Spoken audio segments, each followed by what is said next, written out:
A few years ago, my life was kind of falling apart. I was going through a difficult divorce. I had sacrificed my dream of being an artist to rescue my family's business.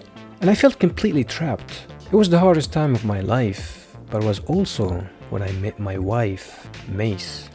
And I knew that someday I had to tell that story. Today I'm working on an illustration that I'm planning on making it the cover art for the novel I'm working on. The name of the novel is A Concrete Promise. The main character's name is Thomas Reed, but his struggle, his search for hope, and his discovery of love in the middle of chaos, that is my journey. And today I want to share a piece of that journey with you. This is the story of finding a beautiful thing in a broken world.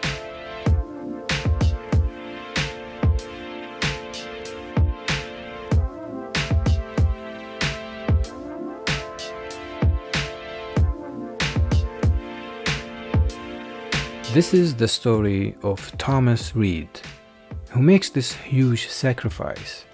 He gives up his dream of being an artist so he could rescue his family's struggling concrete business. So you've got this creative soul who finds himself at 34, newly divorced, and just feeling completely trapped managing this chaotic company for his impulsive stepfather. He's pretty much accepted that this is his life now, just work, and put up with his stepfather. And then, right when he's not looking for it, he finds hope in the most unexpected place, a connection with Mary Finch. There's something about wanting something too much that makes it harder for you to get. And so when you stop trying as much, when you kind of like just relax a little bit, that's when things start to move in your favor. And that's what happens here with Tom. Like, who would have thought that someone can meet their soulmate at a concrete batch plant of all places, right? Well, it happens. It could happen anywhere. But anyways, back to Mary. She's a bright 20-year-old woman who's just started working for Tom's family's concrete business. And she's got this incredible strength that's holding her own family together by being an anchor for her younger siblings. She's not one of those girls her age consumed by Instagram posts and online shopping, which shows that young people can act responsibly, contrary to today's common belief.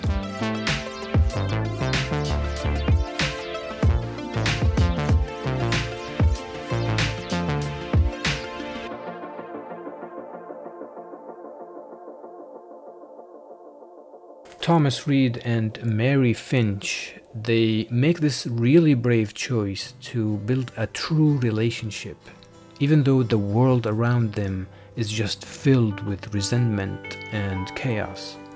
The core of this story is not just about them falling in love. It's about what happens next, when the secrets their parents have been hiding finally erupt in this huge, life-shattering betrayal.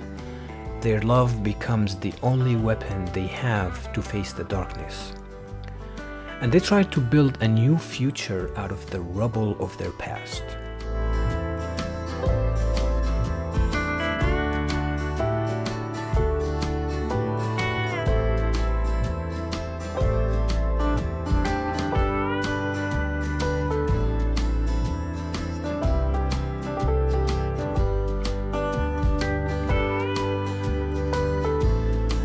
I like to sketch on a separate piece of paper because erasing over the pastel paper kind of ruins the texture. So after I finish a sketch that I like, I transfer the drawing over to the pastel paper using transfer paper. So I start coloring by filling in the base colors. There are many different techniques for using pastel colors, but for me, I like to apply very light pressure and also apply multiple layers of color. Basically, I work in passes. Each pass will add a little more detail. This way, you're not pressing too hard and overworking the paper.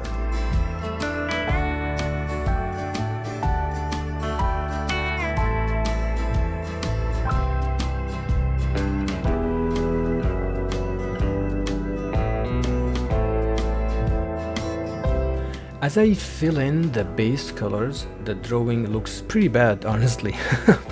I mean, usually in this stage, I just kind of like hate the drawing. So I just ignore it and try to listen to music while I'm working, or maybe listen to a podcast or something, just to kind of like take my mind off of it. I often feel like I'm meditating because my mind is in the zone and I don't feel the time passing anymore.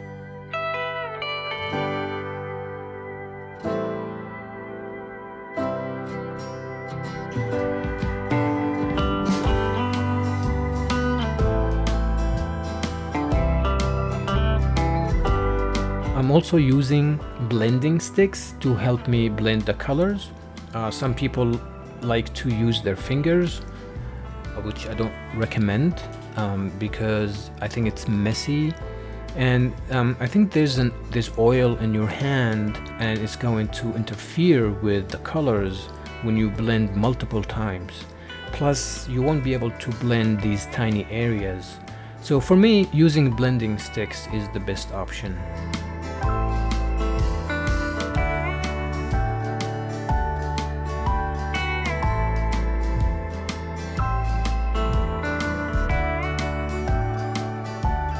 The type of romance in this novel is not what's popular nowadays when you hear the term romantic novels.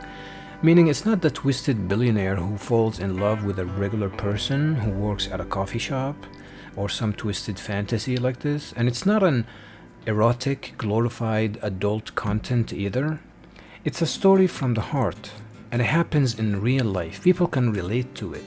And it could happen to you too if you choose to live an interesting life.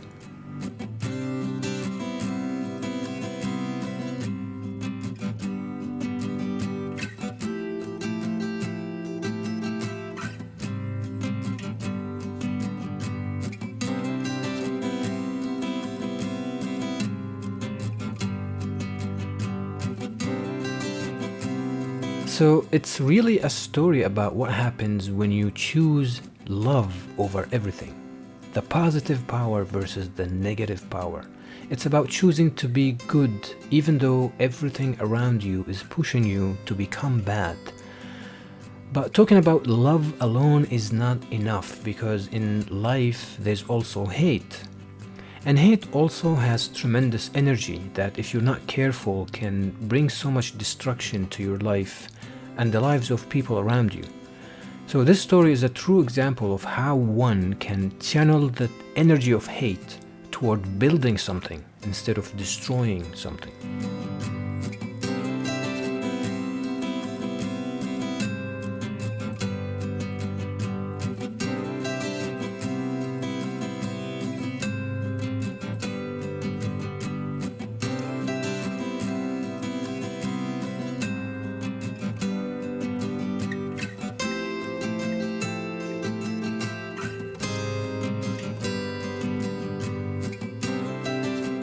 So now that we know what the story is about, I wanted to make an illustration that kinda gives the feel of the story in one glimpse. So I have this idea where we see the two main characters sitting on top of the cab of a cement truck.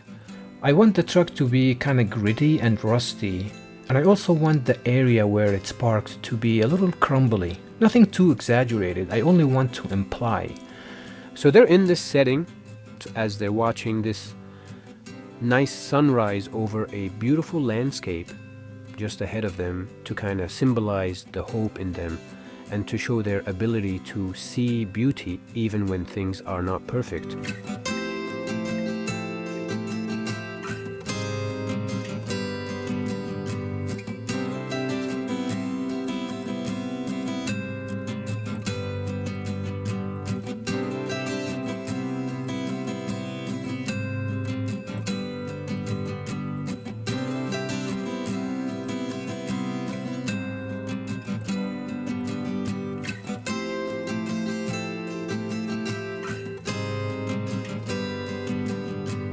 I chose to use traditional pastels in this age of digital painting and AI for a simple reason: human connection.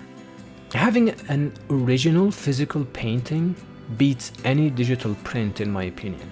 Seeing each pencil stroke in person amplifies the connection between the artist and the observer. And in this day and age, I think we need this human connection more than ever. And I'm not against using AI as a tool. I just want to be clear about that. In fact, I'm currently using Gemini to help me write the story. And the way it's helping me is basically by cleaning up the sentences and correcting any grammar mistakes. Sometimes I write something that is not very clear. I mean, after all, English is my second language, and so I ask it to rewrite a sentence in a clearer and more interesting way. But it's important to remember that AI is just a tool. So the story is my life story. It didn't come up with the story or even the way I'm choosing to tell it, like the structure, the chain of events, the characters, what I choose to include and what I choose to leave out or change. These are all my decisions.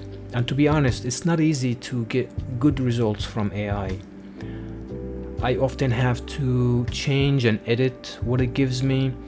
So I'm not just copying and pasting whatever it spits out. And obviously, when I'm done with the first draft, I'm going to work with a human editor to help me edit the story. So AI is a helpful tool, but definitely not a replacement for human talent or human experience. And if you think that you can just use AI without any human touch or talent, then you're going to find out pretty soon that it's not going to work, in my opinion. Because the whole thing is about human connection.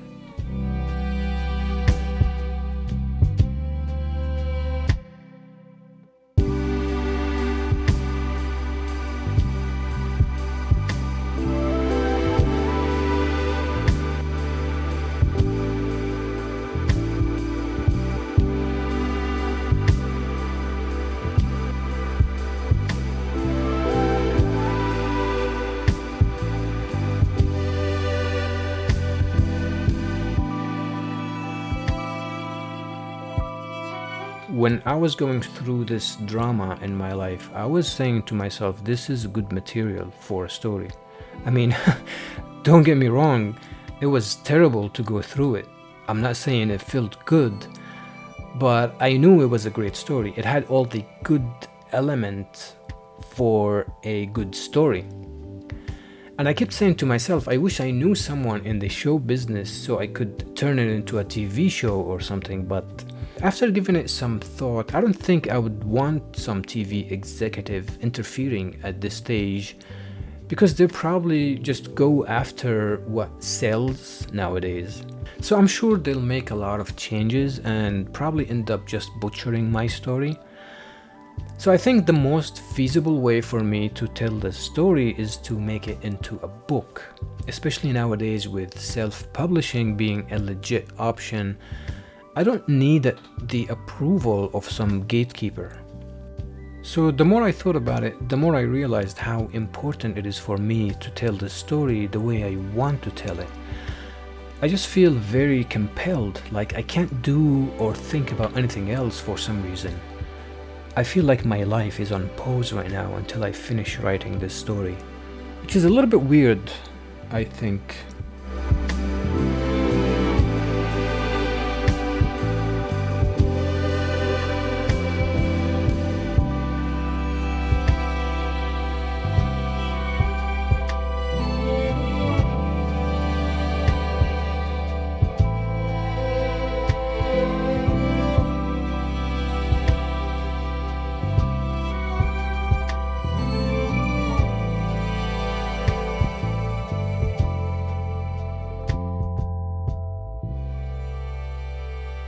When you're my age, which is 40 years old, you should have some pretty good life experience.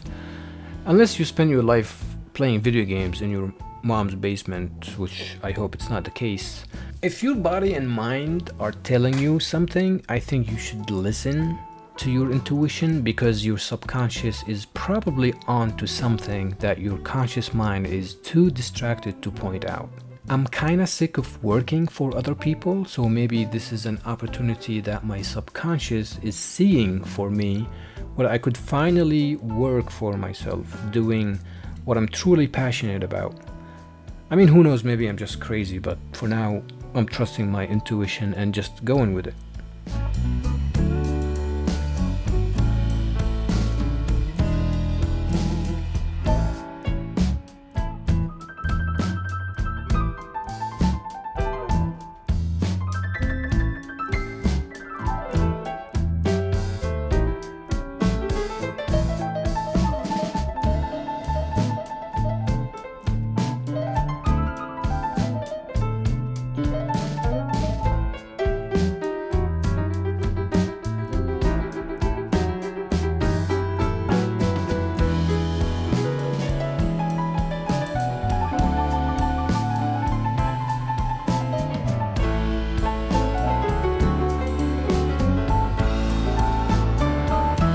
I think nowadays there are so many stories out there that are completely disconnected from any type of reality, like very unrelatable. I'm talking about the superheroes, the magic, the vampires, the zombies, dragons, and so forth. Even this billionaire thing falling in love with a regular person.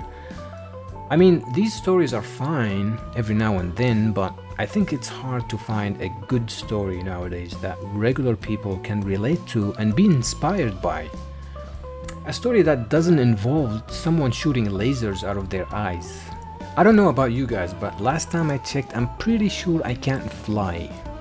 Okay? Or lift a building with my bare hands, or extend my palm forward to halt evil. I can't do these things. And I'm pretty sure I don't know anyone that a billionaire fell in love with. So if I feel this way, there must be other people out there who feel the same. I can't be the only one, right? Or maybe I am, I don't know. Maybe I am the only one.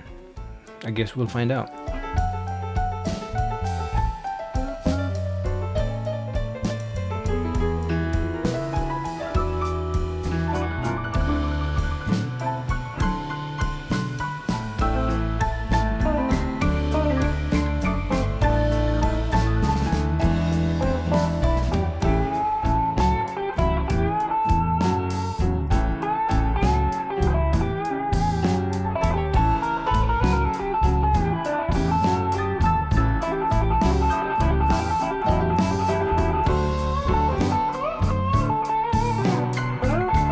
So I'm gonna be making these illustrations that are basically scenes from the novel, and the idea is to include them in the book. But I understand that some people don't really care about having illustrations in a novel that is meant for adults. So I'm going to make two versions of the book, where one is text only, which is more affordable to buy, and a premium special edition type of version that includes all of the illustrations with a nice hard cover and nice paper quality and all that, for those who are interested in having hand-drawn illustrations by the author, which is me in this case. So I'll be uploading more videos as I go.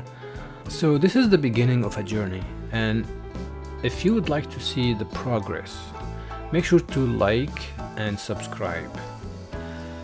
I'll probably play around with some AI tools like video making or something like that. So we'll see how it goes. But anyway, that's all for now. Thank you so much for watching, and I'll see you in the next video.